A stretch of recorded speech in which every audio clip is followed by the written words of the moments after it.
There is a kind of faith that is born in fire, and another that is formed in silence. Daniel's story does not begin with thunder, visions, or a dramatic calling. There is no burning bush, no audible voice, no moment where heaven breaks open and declares his destiny.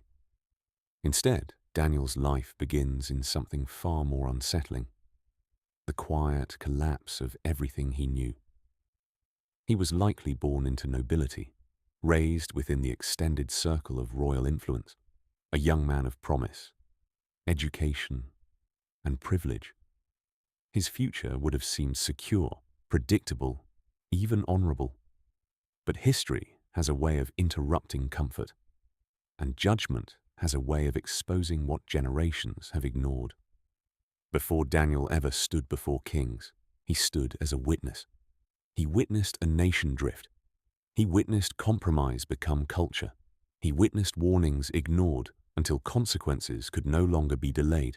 And then came exile. This is where the deeper question begins, not what Daniel did, but what Daniel endured. Because Daniel did not personally cause the disobedience that led to Babylon, yet he bore its consequences. His generation paid the price for what their fathers normalized. Cities burned, the temple desecrated, identity stripped away. And through all of this, God was silent. No recorded comfort, no explanation, no immediate rescue, just silence. Imagine the journey to Babylon. Chains, dust, fear, grief. The sound of a conquered people, the weight of unanswered questions. Where was God when Jerusalem fell? Where was he when families were torn apart? Silence does not mean absence, but to the human heart, it often feels like abandonment. Daniel arrives in Babylon not as a hero, but as a captive. And then the process begins. Selection. Out of the broken remnants of Judah, young men are chosen, strong, intelligent, capable, not to restore their people, but to serve their captors, to be reshaped, re-educated, re-identified. Even their names would be changed. Babylon was not just conquering land, it was attempting to rewrite identity. And then came the test that seemed small, but was anything but small. Food. The king's table was not just provision, it was assimilation. To eat was to accept. To partake was to align. The aroma of rich food, the luxury of wine, the comfort of survival in a foreign land, all of it stood before a young man who had lost everything.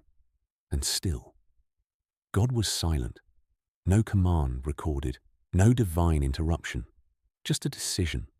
Daniel resolved within himself not to defile. This is where we see something profound. His faith was not dependent on an encounter. It was anchored in conviction. In a moment where compromise would have been understandable, even logical, Daniel chose restraint. Not loudly, not rebelliously, quietly, intentionally. Vegetables, water. To others it may have looked foolish, even unnecessary, but faith is often misunderstood by those who measure life only by visible outcomes. Daniel was not trying to stand out. He was trying to remain whole.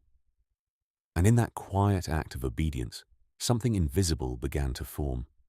A spirit of excellence. Not excellence for recognition, but excellence born from integrity. He was not alone. His friends stood with him.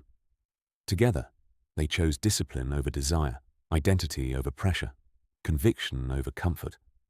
And still, God was silent.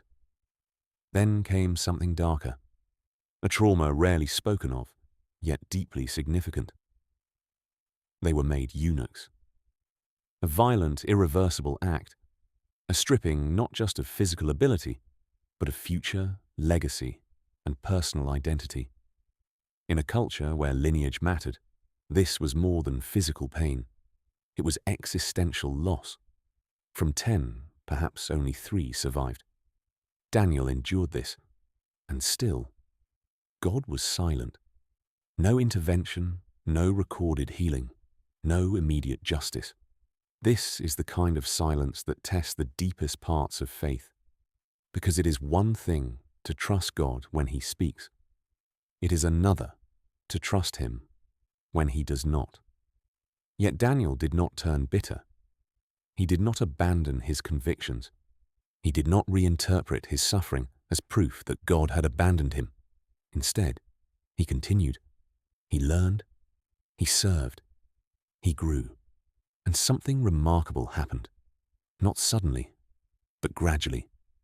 Excellence became undeniable. In a foreign system designed to erase him, Daniel distinguished himself. Not through rebellion, but through consistency. Not through force, but through character. Among 120 leaders, he rose to become one of 3. Not because Babylon favored him, but because integrity cannot be hidden forever. And yet, excellence often attracts opposition. Those around him searched for fault. They examined his work, his conduct, his decisions. Nothing. No corruption. No compromise. No hidden failure. Imagine that, living in such a way that even your enemies cannot find a flaw. But they did find one thing: his devotion to God. The very thing that sustained him became the weapon used against him. And still, God was silent. When the decree was signed, when the trap was set, when Daniel continued to pray, not secretly, but faithfully, no divine warning came. And then, the den, the lions, the final moment where silence feels unbearable. As he was thrown in, there is no record of a voice from heaven, no visible intervention as he fell, just silence. But silence is not the end of the story, because sometimes God is most present in the moments he appears most absent. The lions did not devour him. The night passed, and morning came. What was silent became visible. What was hidden became undeniable. God had been there all along, not preventing every hardship, not removing every pain, but preserving something deeper. Daniel's soul, his integrity, his purpose. Daniel did not survive because life was easy. He survived because his faith was not dependent on ease. And in the end, his life did more than endure. It influenced nations. Kings changed decrees. Empires acknowledged God. Across 120 provinces, reverence was commanded, not because Daniel fought for power, but because he lived with unwavering conviction. His story is not about a man who always heard God. It is about a man who trusted God, even when God was silent. And perhaps that is the deeper message for us. Faith is not always formed in moments of clarity. Sometimes it is formed in unanswered questions, in quiet decisions, in unseen sacrifices, in the choice to remain faithful when no one is watching and when God seems quiet. Because silence is not emptiness. It is often the space where God is shaping something eternal within us. And like Daniel, the question is not whether we will face silence. The question is, who will we become in it?